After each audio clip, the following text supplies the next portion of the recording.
Two conditions have to be met if people are to bring their differences safely to work.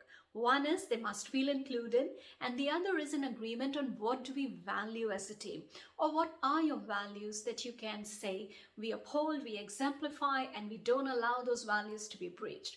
Now, this is important because it's much more worthwhile as a leader for you to try and walk this path where you're looking for a values fit instead of forcing something called a culture fit, which is not as conducive to diversity. It makes, in fact, a whole number of people feel excluded at work.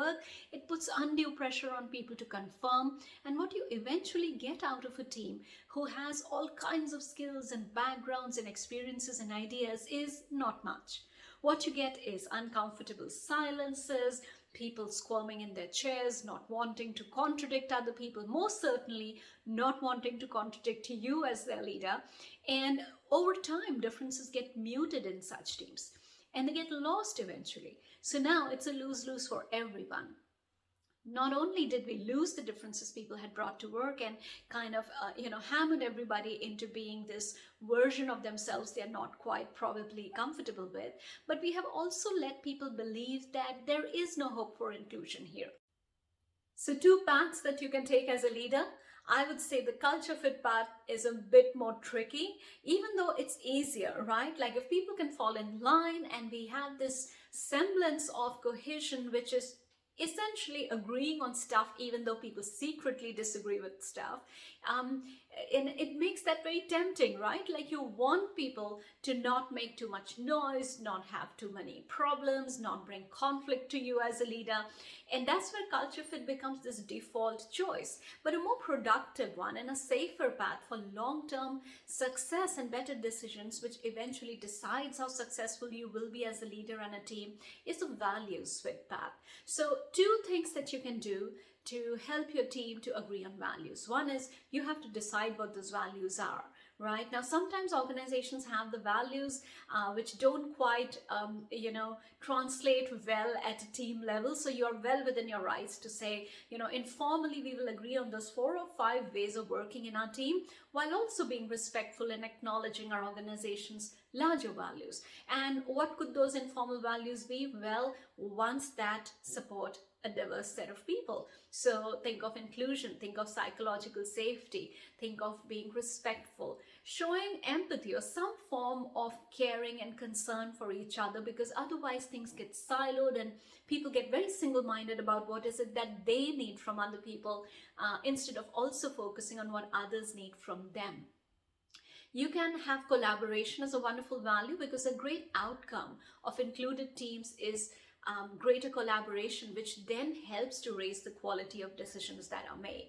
So agree on those, and also consider for yourself as a leader, are you exemplifying some of those? Because not everybody in the team on day one is going to be on the same page. Plus, people have kind of varying degrees of understanding of each of these values. So you might say they are great, but not that people understand exactly what it means in practice. So you might have to actively role model respect, especially when the stress is high, when you're under pressure, and when disagreements happen. When people see you act with graciousness and patience and respect under pressure, there is no better lesson for them to learn than to see you in action and go, all right, if that person can do it and they are under a lot more pressure than I am, the onus is on me to do so as well. So that's a great lesson you sort of silently teach the team because they're watching you very keenly.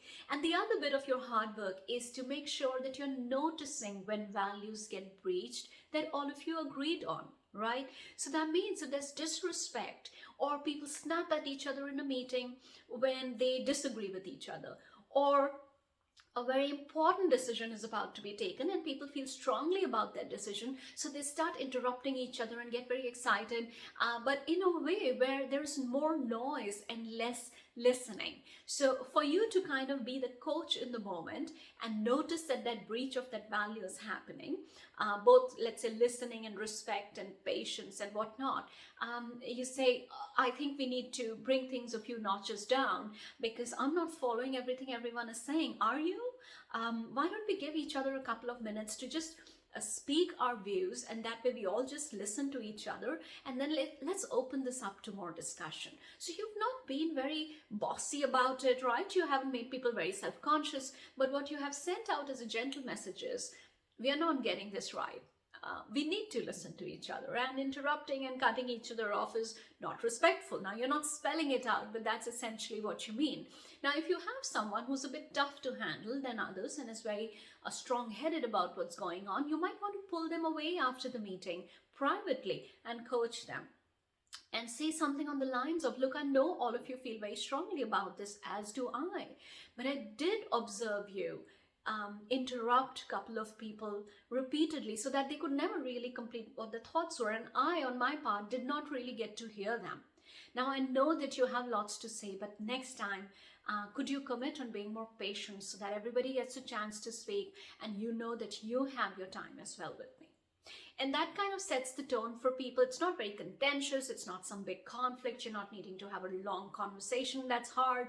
You're just setting the tone, and you are checking things before they become bigger problems, and they will need more time then to sort, right? So 2 conditions have to be met for people to bring themselves safely to work with their differences: inclusion and agreement on values. And largely all of this is in your hands. If you act early, if you act with judiciousness, with observance of what you all have agreed on, and help to coach people to do better, you will see that you will have a team that will feel safer with each other, will be more functional, they will feel more productive with each other, and your quality of decisions will most certainly rise over time. So I hope that was helpful. 2 conditions have to be met if people are to bring their differences safely to work. One is they must feel included, and the other is an agreement on what do we value as a team, or what are your values that you can say we uphold, we exemplify, and we don't allow those values to be breached. Now, this is important because it's much more worthwhile as a leader for you to try and walk this path where you're looking for a values fit instead of forcing something called a culture fit, which is not as conducive to diversity. It makes, in fact, a whole number of people feel excluded at work. It puts undue pressure on people to conform, and what you eventually get out of a team who has all kinds of skills and backgrounds and experiences and ideas is not much. What you get is uncomfortable silences, people squirming in their chairs, not wanting to contradict other people, most certainly not wanting to contradict you as their leader. And over time, differences get muted in such teams, and they get lost eventually. So now it's a lose-lose for everyone. Not only did we lose the differences people had brought to work and kind of, hammered everybody into being this version of themselves they're not quite probably comfortable with, but we have also let people believe that there is no hope for inclusion here.